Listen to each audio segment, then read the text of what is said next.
Couples therapists. Without breaking confidentiality, what are some relationships that instantly set off red flags? And do you try and get them to work out?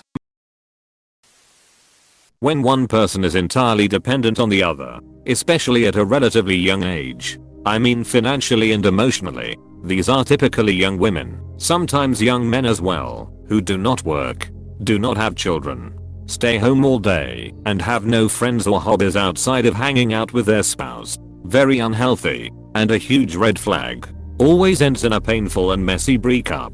Generally, we try to get them to find a friend, join a community, get a job or volunteer, something to provide them with self-worth and personal fulfillment outside of their spouse. I always wonder how this ends up happening. The idea of joining a relationship without anything of your own to fall back on is legitimately terrifying. He slowly took one thing after another from me. I didn't know I needed to protect myself from him. Made me feel silly for having my job when he was making as much in a day as I was making in a week. He had a problem with all the friends I tried to make, but I was unable to get close to his. I found out much later that he had been lying about me to everyone for attention. I somehow didn't see any of the games. Absolutely believed he was an amazing person I was lucky to have.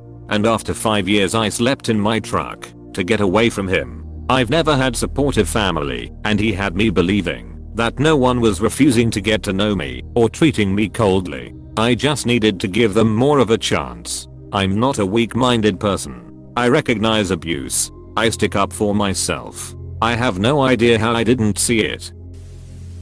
I'm not a therapist, but my therapist straight-faced told me that there are worse options than divorce. Got divorced and it was the best thing that happened to me. That's what my therapist said to me shortly after we got kicked out of couples counseling because my partner was so unmanageable. It genuinely was the best decision for me. My partner is still angry I left, but I've never felt better about myself. Cheers to you and your self-preservation. How was she unmanageable? Genuinely curious. I saw a couple that was doing retaliatory cheating and telling each other about it. When they got through their anger, they decided to call a truce and made peace. With their level of emotional maturity, I doubt it lasted. I don't know if I helped them or prolonged their suffering. It was their decision to come to counseling, so I think it was the help they wanted. Other clients realize what they really want is divorce counseling. What's the best way to behave civilly and minimize damage to the kids while we go our separate ways? I think it would be great if divorce counseling were normalized. Agreed. I had the same insight during my internship. I provided couples counseling to 2 girls who were platonic best friends. They simply couldn't handle the stresses of becoming roommates. They separated domestically to save their friendship. This was a gem of a happy ending. People who approach therapy with the idea that they must convince the therapist that they're right and their partner is wrong. Almost like they're complaining to a parent or boss to have them sort out the problems. Yes, my patient wanted me to pick a side and complained about the partner every single time. When I pointed that out, that person just said, "You don't understand." At that point I would just feel bad for the person. My therapist usually within a few sessions knows if someone is going to be able to be self-reflective and make changes. She doesn't work with the people that she thinks won't. Contempt. When I experience true contempt from one in the relationship I know it is usually over. Look towards a peaceful ending at that point if possible. Contempt 1 of Drive. John Gottman's 4 Horsemen Predictors of Divorce. Along with criticism, stonewalling and defensiveness. Yes, yet I place contempt above them. One can usually work through the others just by reflecting the behavior/patterns, yet contempt borders on hatred. Dug in hatred. Relationship therapist here. One of the biggest red flags I see when working with a new couple is when they've totally forgotten the good. Part of relationship therapy is reconnecting a couple with what they like about each other, what initially attracted them to each other, and what the positives are between them. When people come in and they've been so unhappy for so long that they actually can't remember what it was like to be in love or to even like each other, they're just about hopeless. You don't have to be happy for therapy to work, but if you can't even reminisce about the good times, then the good times are probably over. Edit. This is clearly resonating with some folks. So I'd like to recommend a book. If you find yourself in this situation, check out Hold Me Tight by Drive. Sue Johnson. She gives some solid explanations of how people get into this cycle, as well as some suggestions on how to try and navigate it. 1. Couples in a T4-tat arrangement. For example, I cheated so you can have one night to cheat with whomever. Or I violated your trust and did drugs. You can go out and do whatever for one night. It erodes trust and compounds the hurt. 2. An affair that won't end. I've never seen a relationship bounce back where a partner is still in contact with their GF/BF. I don't mean an ex-GF/BF. I mean the person X is having the affair with, or is lying about it. 3. Control to an excessive amount. I most commonly see partners having to send pictures holding up a certain number of fingers, or proving that it's a live picture. This is abuse. 4. Overbearing parents and in-laws. I understand there's a ton of cultural nuance here, and I work with couples who have arranged marriages, as well as the South Asian community. However, when a spouse is more allied with their parents and calls them on speakerphone for fights, or often speaks ill of their partner to their parents, I usually see these couples stay very unhappily married for years. It's sad. If it's not abuse and a partner is willing to end an affair and genuinely work on it, I'll help support. I think couples therapy is sometimes helping couples have the courage to voice what they really want, and that may be separation. Edit. Added another. And thanks for the awards folks. Edit 2. I can't ethically dive into some of your comments or give specific resources, but get in touch with your local crisis line or community service agency and they can direct you. Wishing all of you the best with your relationships and in-laws and parents. Edit 3. I answered some of the common questions in the comments. I intentionally have to be really vague, and I can't comment on specific cases. It's unethical. I won't be able to respond to any more comments because this blew up far more than I ever expected. But thanks for reading. I hope this helps open the door to therapy for you or your loved ones in tough situations. If it's any help, I'm a therapist who goes to their own therapist. I was in couples therapy. At the end of the first session, the therapist asked us to say one nice thing about each other. I went first, said something nice about him. Therapist asked him to say something, and he replied, "My mother always told me, if you can't say something nice, say nothing. So I'll say nothing." Felt so sorry for the therapist. And yes, that's when I started planning my exit. I'm now very happy in a new relationship and my revenge is to be living my beat life. Very happy now. All hail the beat life. Haha. The beat life is the best life. You can't beat it. It's the best. It's very easy to work out when one person knowingly prioritizes their own wants and needs over their partner's. Relationships like this are often doomed because the person simply doesn't care enough to make any meaningful change.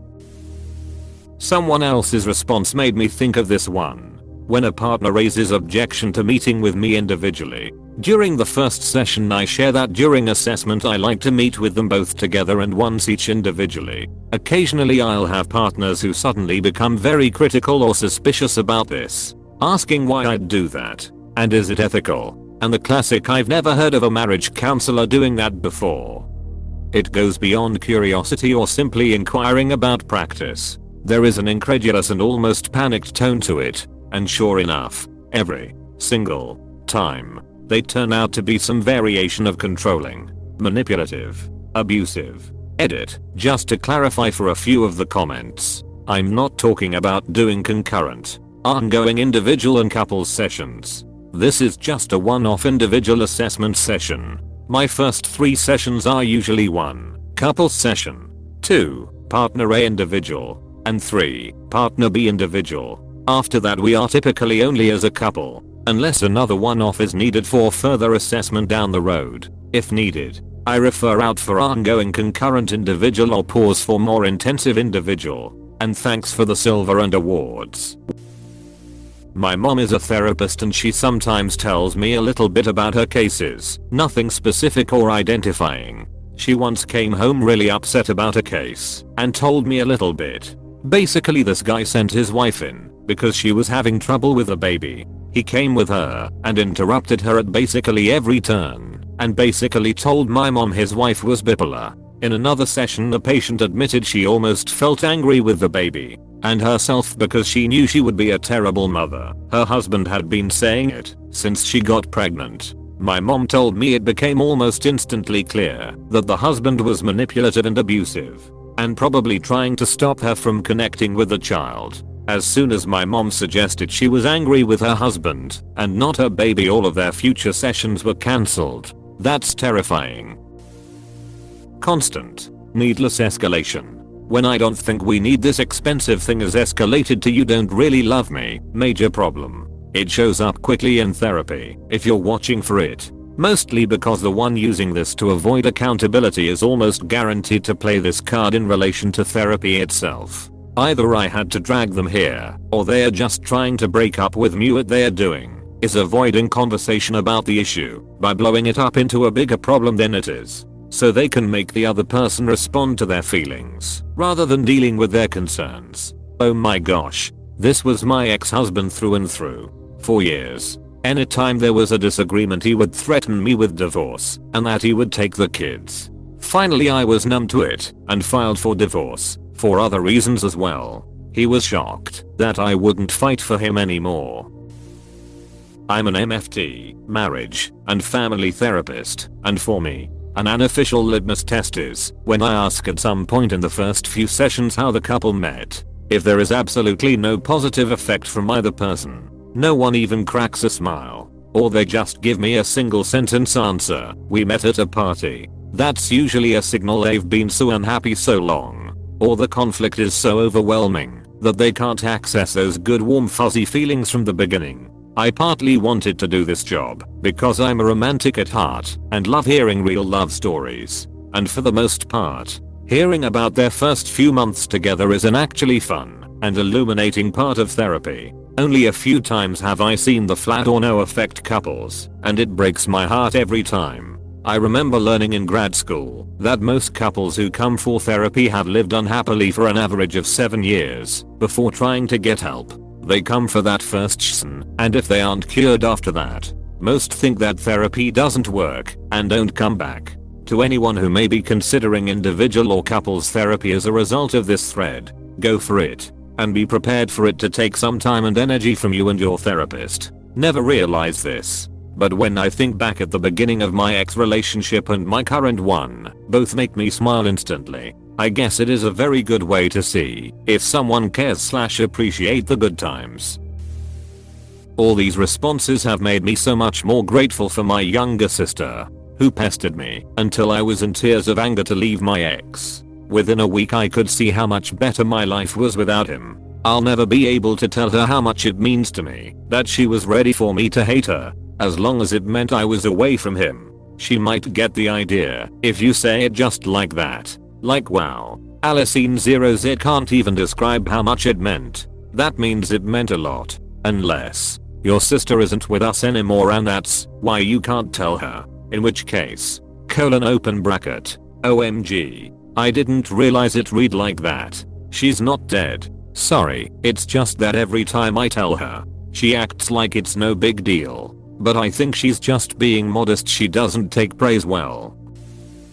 I'll just say that if you find yourself screaming "I'm not F" yelling at you, you might have a communication problem. Edit. I want to add a more thoughtful note, but I should also mention that I mainly work with individuals. Similar to what others have said, the reddest of flags for me is when clients try to get me to take sides. I can understand why people may do that every now and then during more difficult discussions. But if it happens consistently, it's a huge problem. There are plenty of reasons that people may do this, but the reality is that therapy is meant to foster cooperation between partners.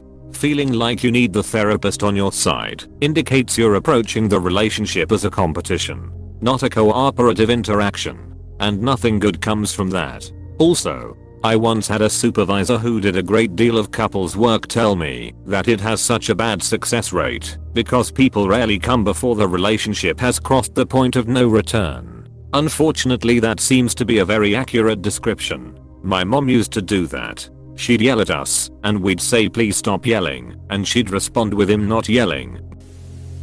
Whataboutism. Instead of taking ownership and responsibility for their contribution to the degradation of the relationship, one or both parties simply point out an example of the other exhibiting a similar behavior. It's a red flag, because it illustrates their lack of self-awareness and poor communication skills. Communication is key when trying to mend a tattered relationship, because without respectful communication the conflict recovery process can never begin. In the conflict recovery model, both parties agree to the terms under which they will communicate. No yelling, no interrupting, no I told you so's, etc. Each party gets a chance to share how the other's actions make them feel. Then they each propose their solutions and identify where they made assumptions or where they got triggered and why. Then they identify where they are willing to compromise. Next we create an actionable plan with deadlines, and we monitor the progress to see if the proposed solutions were effective. Everything can go to shit,